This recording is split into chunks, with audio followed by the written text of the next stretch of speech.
Notre livre aujourd'hui, qu'on présente ici, L'amour et l'art, est constitué de 6 parties. Très bien étalées.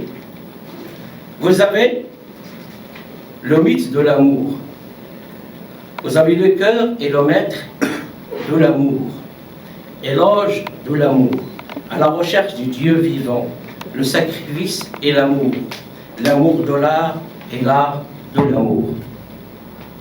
Ainsi, on est en face de poèmes qui revisitent les mythes grecs, entre autres, le soufisme, que ce soit musulman ou oriental, qui en plus de donner du plaisir propre à la poésie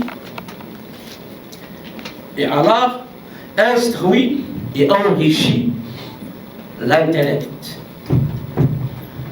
Comme n'a pas manqué de le signaler Claude Malin, l'un des préfaciers de ce livre, qui disait que le Bab al-Alish va enrichir votre culture de la plus belle des manières. Oui, car c'est un livre image, comme l'a dit aussi le deuxième préfacier de ce livre, le critique d'art bien connu Mustafa Nahal.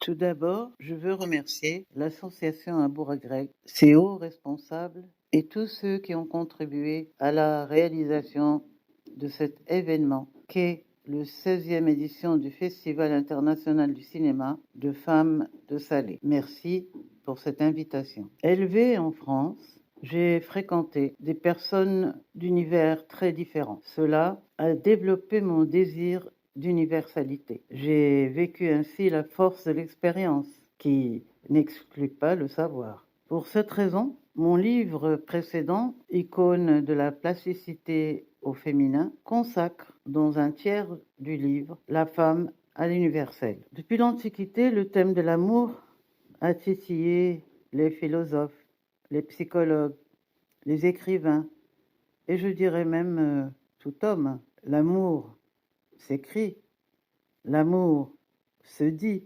l'amour se joue, l'amour se vit. Tout ce qui est malade dans l'homme l'est par manque d'amour. C'est un constat. L'amour nous fascine, nous le craignons, le refoulons et le percevons comme un danger et une souffrance. Nous le fuyons tout en continuant d'y rêver. Sur Terre, nous sommes venus incarner la dualité. Le désir nous pousse à combler le manque dans la santé, la richesse, la beauté, ce qui nous fait passer du paradis à l'enfer, tout naturellement. Nous oublions notre finalité, expérimenter l'amour sous toutes ses formes, pour aboutir à celui inconditionnel. L'amour est alchimique, il est phénoménal, il est spirituel. C'est notre vérité ultime. L'amour a la capacité de nous guérir et fait faire à notre évolution un saut quantique. Il a toujours le dernier mot.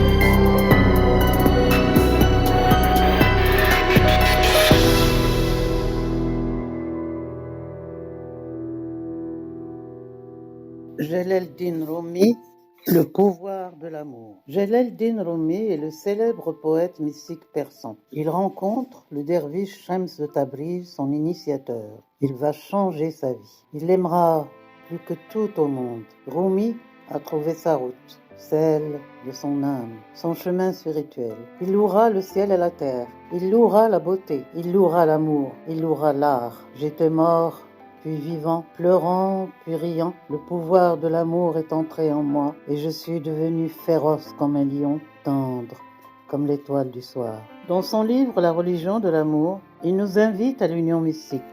Il nous invite à l'amour de soi. Il nous invite à l'amour de l'autre.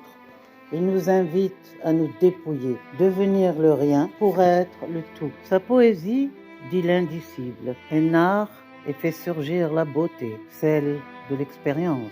Ne reste que parmi les amoureux, des autres éloigne-toi, bien que ta flamme embrase le monde, le feu meurt par la compagnie des cendres. Et il y a une voix qui n'utilise pas les mots, écoute.